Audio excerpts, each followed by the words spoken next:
sejarah korupsi di Indonesia. Tapi sebelum ke situ, saya akan memberitahu apa itu korupsi dan kenapa sih bisa terjadinya korupsi.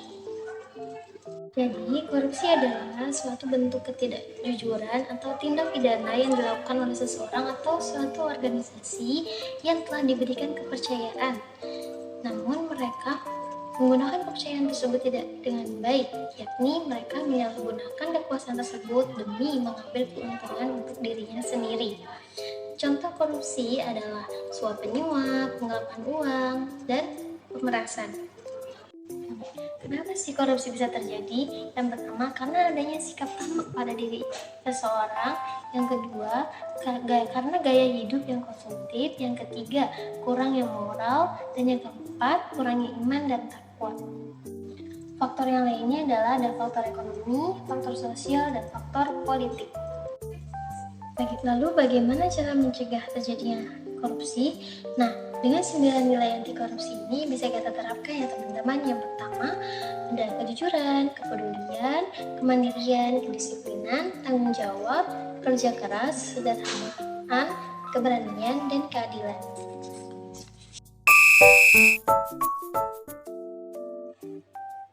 Sejarah korupsi di Indonesia.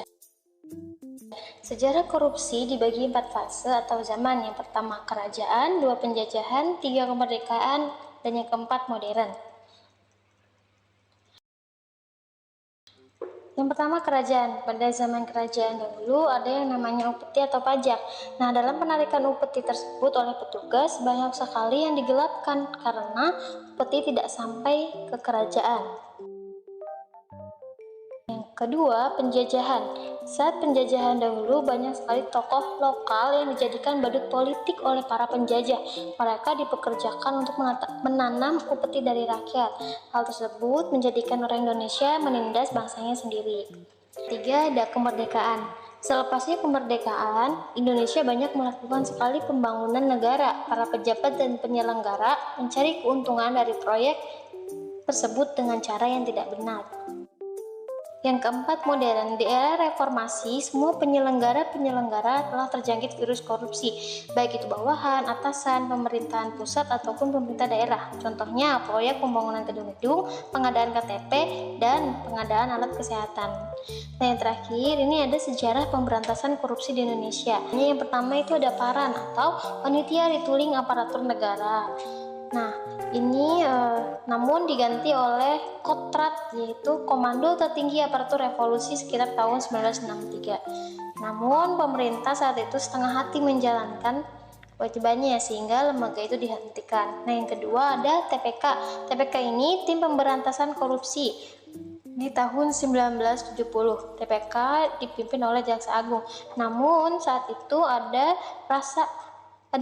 unjuk rasa dari mahasiswa dan pelajar yang protes ketidakseriusan TPK dalam bekerja. Nah, yang ketiga ada Komite 4 yang diisi oleh tokoh senior. Namun sayangnya Komite 4 ini tidak berhasil tentang dugaannya korupsi di Pertamina karena tidak direspon oleh pemerintah. Nah, yang keempat ada OPSTIP atau Operasi Tertib dipimpin oleh satu nama Nasumo. Namun ini terjadi konflik dengan Jenderal Nasution terkait perbedaan pendapat sehingga OPSTIP ini pun hilang tanpa bekas. Nah, yang kelima dan keenam ada KTPN atau Komisi Pemerintah Kekayaan Penyelenggara Negara dan TGP TPK atau Tim Gabungan Pemberantasan Tindak Pidana Korupsi. Di tengah semangat anggota tim melalui Judicial Review MA, akhirnya lembaga tersebut dibubarkan. Dan yang terakhir adalah Komisi Pemberantasan Korupsi atau KPK, didirikan tahun 2002 melalui Undang-Undang 30 tahun 2002. Sampai sekarang lembaga tersebut masih dapat bekerja dengan baik dalam memberantas korupsi. Jadi korupsi ini merupakan persoalan yang sangat serius karena menghalangi kemajuan negara kita dan sangat merugikan banyak masyarakat.